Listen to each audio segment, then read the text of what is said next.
How does COBRA work? Most people think they understand COBRA. Most insurance agents think they understand COBRA, and most people don't. Hence, you are watching this video. COBRA means you have a continuation of your employer group health plan after you cease working there for whatever reason. So let's say you got fired. You got fired, your HR director will give you your COBRA rights and allow you to continue on your employer group health plan for up to 18 months. So you're like, okay, that's easy. It's the exact same health plan that you were on, same deductible, same coinsurance.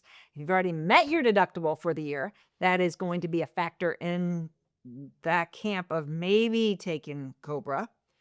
But when you're on COBRA, it can only last up to 18 months is the standard that I typically talk about when I'm training on COBRA, but it's not true. There's always exceptions. If I just got fired and I'm getting divorced, my husband can get 36 months of COBRA. Or if we're legally separated. Now, he has to notify the HR director within 60 days of divorce so they get that extension, and his COBRA could be 36 months. Let's say my husband becomes disabled, gets on Social Security disability. This is really weird because not only can he get an extension of COBRA up to 29 months, right? Not 36, 29 months. But I, as the employee, I can also get an extension of COBRA up to 29 months. And normally, when you transition from your employer's health plan to COBRA, which is the same health plan, you're just paying for it differently. If your employer has 50 or more employees, by law, your employer had to pay at least 50% of the cost of your health plan. So you're like, yeah, it's good. I like my plan because you were only paying 50% of it. Now that you're on COBRA, you have to pay 100% of it. So in years past, when you compared COBRA to going to the Affordable Care Act, Obamacare, you'd be like, woo, forget COBRA. Obamacare is cheaper. Now the Obamacare has gone up so much. For most people, when you do that comparison, COBRA just got a lot more attractive. So you might want to use COBRA as a bridge to get to Medicare at 65. Depending on how many months, you can only bridge this with COBRA for 18 months, again, unless divorce, disability. A lot of people are confused. They're going to Medicare. I quit work. I'm going to Medicare. I'm turning 65.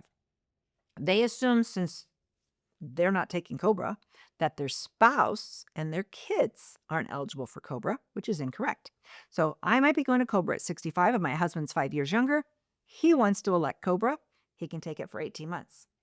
And my kids can take it for 18 months. How about my daughter who is turning 26? Well, that's when you have to get off your parents' health insurance at 26.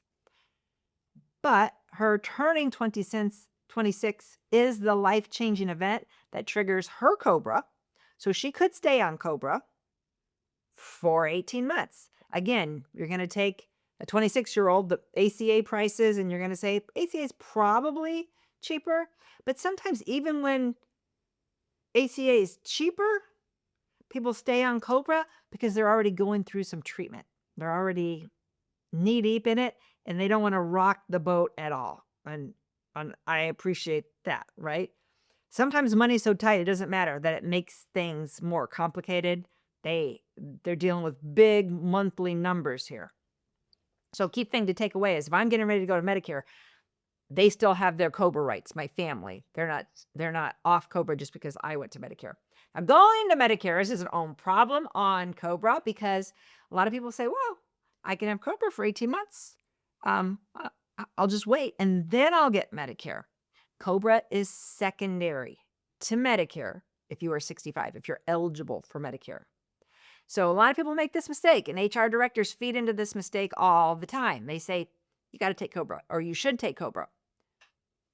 They don't understand that it's secondary to Medicare, meaning if I am 65, I retired yesterday, I decided I want to take COBRA for 6 months and then start Medicare 6 months from now, for whatever reason.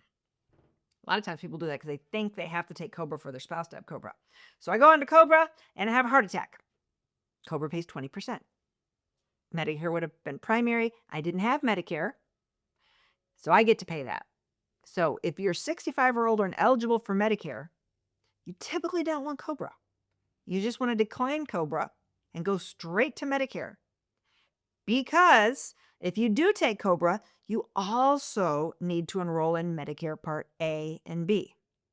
And your Part B could be $200-ish a month, or it could be a lot higher, depending on if your spouse is working and if we're triggering IRMA and all these things. So there's so many factors that are going into your determination when you lose your job, when you retire, and are offered COBRA. Now, if you have a small employer, COBRA is not even on the table, right? But for most people that get their health insurance through work, they have some idea that COBRA, and it's the consolidated omnibus bill. You don't care about the names.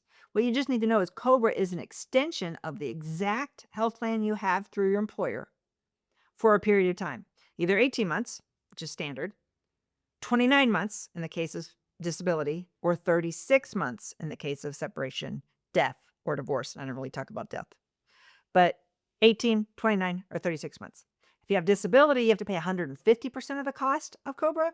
And the other instances, you pay 100% of the cost. So what the actual cost of your health care is, with no help from your employer in paying for your costs.